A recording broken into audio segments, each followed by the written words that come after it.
Usted está viendo Natural. ¡Viva la naturaleza! Advertencia. Todas las opiniones expresadas por presentadores, directores, periodistas e invitados no son responsabilidad del canal. Natural. ¡Viva la naturaleza!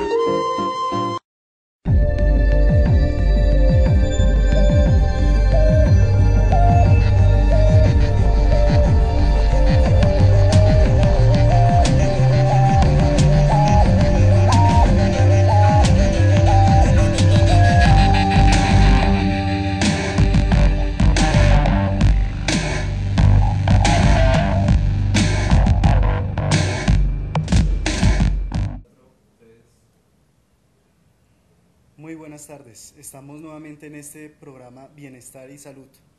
Hemos recibido muchas consultas, la gente está muy inquieta preguntándonos por todos los medios, como en nuestra página de internet www.cofarnat.com y nuestro email cofarnat@hotmail.com.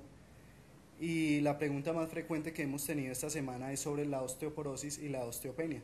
Vamos a aprovechar que estamos con la doctora Luz Marina Castro, quien nos va a hablar un poquito sobre este tema. Muchísimas gracias, Gustavo. Muy buenas tardes a todos nuestros televidentes.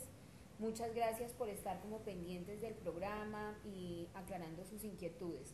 Acerca de la osteoporosis, para darle un poquito de orden al programa el día de hoy, vamos a contarle a nuestros televidentes qué es la osteoporosis, qué órganos afecta, qué es la osteopenia, cuáles son los mayores factores de riesgo, cómo lo podemos prevenir y en productos naturales con qué podemos combatirlo. Yo creo que eso va a ser como lo central para que las personas también tengan un orden.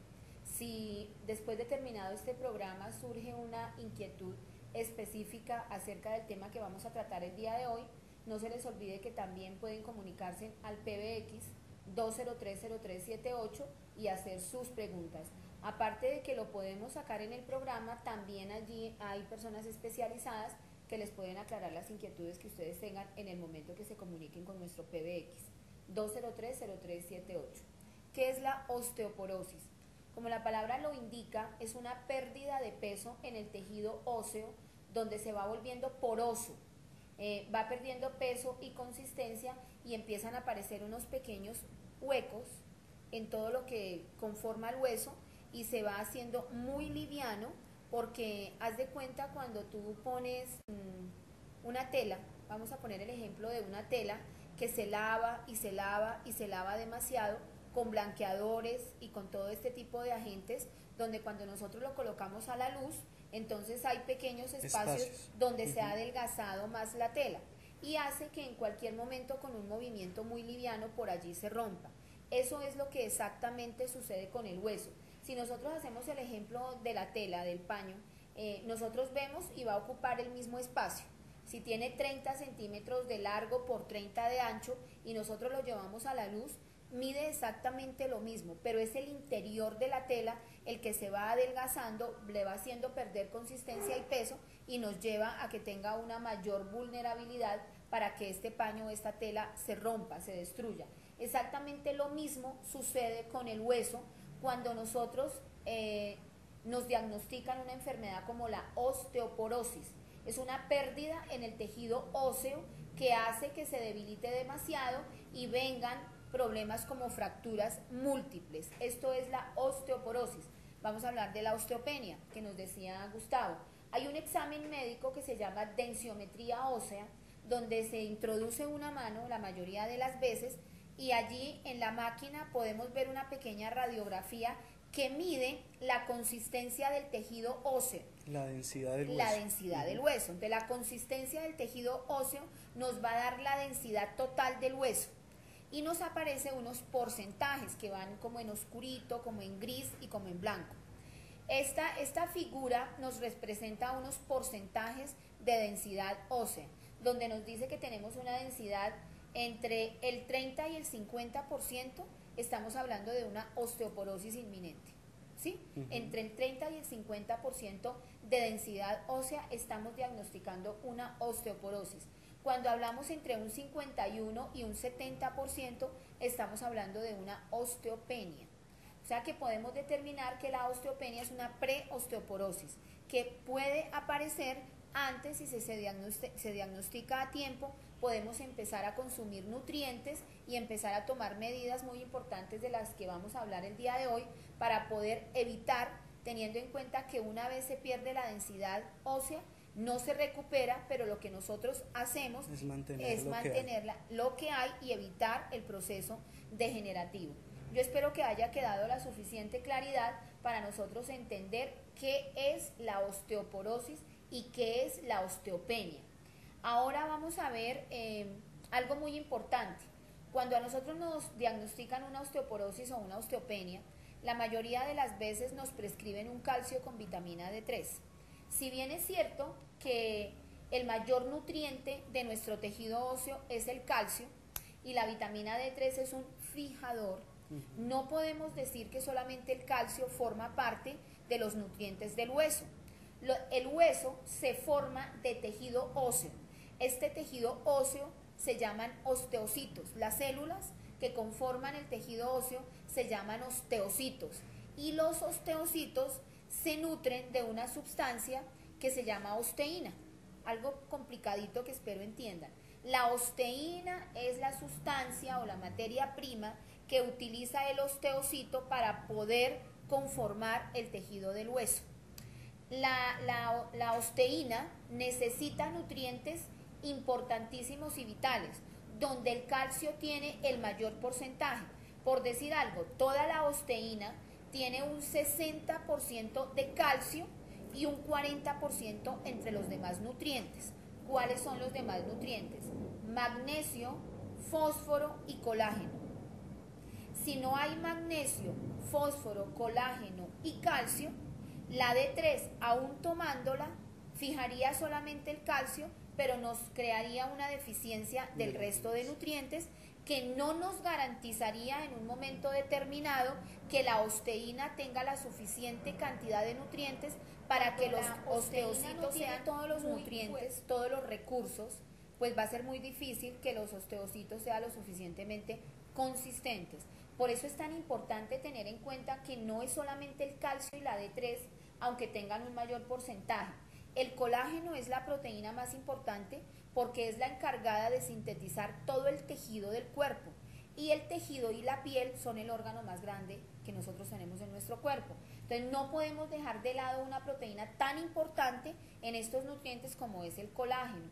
De la misma manera, el magnesio, aparte de formar parte vital en la osteína, es el encargado de movilizar el calcio y evitar que se formen los cálculos renales o litiasis renal, que no se produce por exceso de calcio, sino por mala utilización del calcio dentro del organismo. Entonces el magnesio es vital.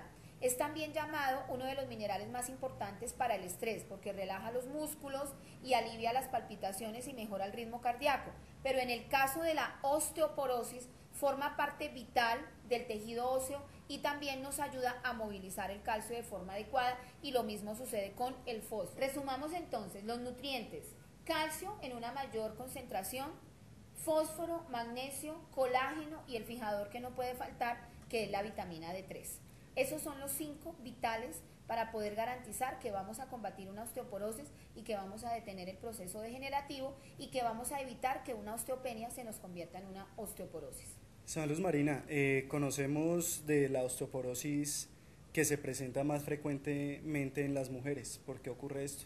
Bueno, esa es una pregunta muy importante, Gustavo. Definitivamente el porcentaje es muy alto, 70% mujeres y solo el 30% en hombres. Así de alto es el índice en porcentajes. Las razones son varias. Una de ellas, yo no he visto el primer hombre, aunque hoy en día ha cambiado un poquito la cultura, que esté muy preocupado por hacer dietas repetitivas y desde los 14 o 15 años para bajar de peso. Las niñas, desde el momento que empieza la preadolescencia y la adolescencia, empiezan a recurrir a dietas suministradas por personas no profesionales y empiezan a crear descompensaciones en su organismo que cuando llega a la edad madura y adulta empiezan a aparecer este tipo de enfermedades. Y también es cierto que la asimilación en el calcio en las mujeres es más corta que en los hombres. Bueno, eso no es verdad. ¿No es cierto? No, eso no, esa sí no es una verdad. Es importante tener en cuenta que no es tan verdad que las mujeres asimilemos el calcio en una edad más temprana que los hombres. Pero sí es muy importante tener en cuenta que las mujeres, debido a la maternidad, a la gestación, a la lactancia y a la menstruación, tenemos un muchísimo mayor riesgo de perder calcio a través del metabolismo, teniendo en cuenta que el calcio se elimina a través de la orina y forma parte de los electrolitos que nosotros eliminamos frecuentemente. ¿Quiénes consumen más diuréticos por quitar las ojeras, por la retención de líquidos? Las mujeres que los hombres. E inclusive hay un problema muy grave en que se utilizan como métodos adelgazantes laxantes y diuréticos. Y los diuréticos en este caso específico eliminan demasiados electrolitos, donde nosotros nos acostumbramos a lenguajes pero no nos acostumbramos a interpretarlos.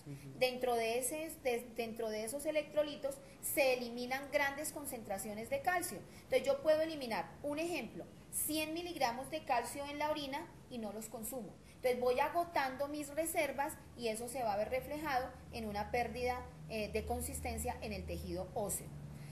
Respecto a la pregunta, también me parece muy importante, no es igual la asimilación de calcio de un niño a un adulto. Cuando yo le doy a un niño, sea independiente niño o niña, entre 0 años hasta 15 años, un vaso de leche que contiene 100 miligramos de calcio, este niño, este joven, todos los 100 miligramos los aprovecha. A partir de los 16 años, 20 años y hasta los 35 años, se asimila tanto en hombres como en mujeres entre un 70 y 75% de calcio del que yo consumo, de la fuente que yo lo consuma, ya sea como suplemento nutricional o como componente en la ingesta diaria de la nutrición que yo recibo a diario.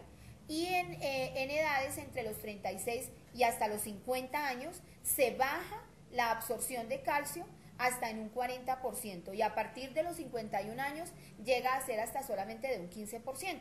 Significa que para los 1200 miligramos que yo consumo a los 15 años, ¿cuánto voy a asimilar a los 60?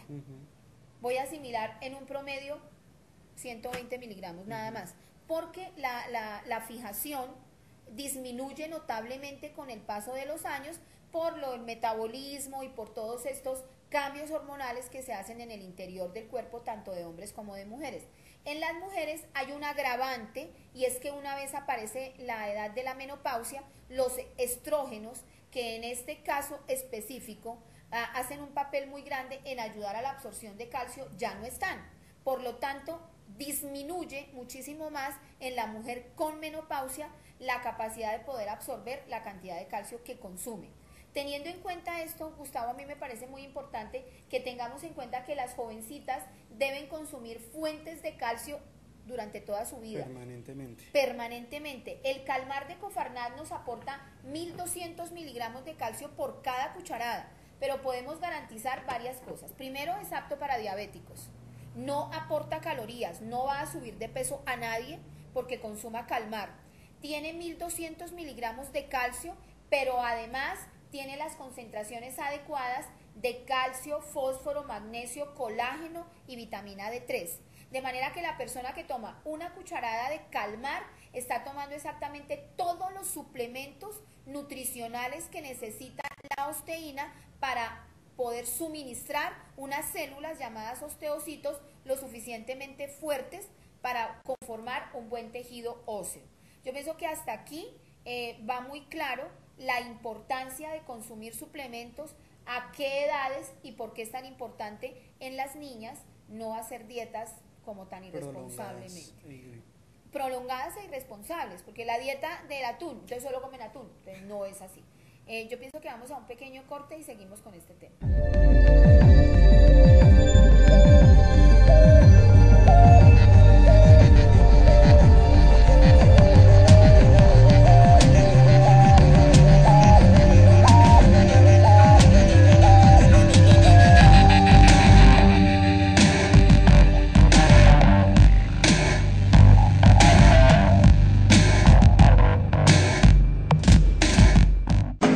Usted está viendo Natural.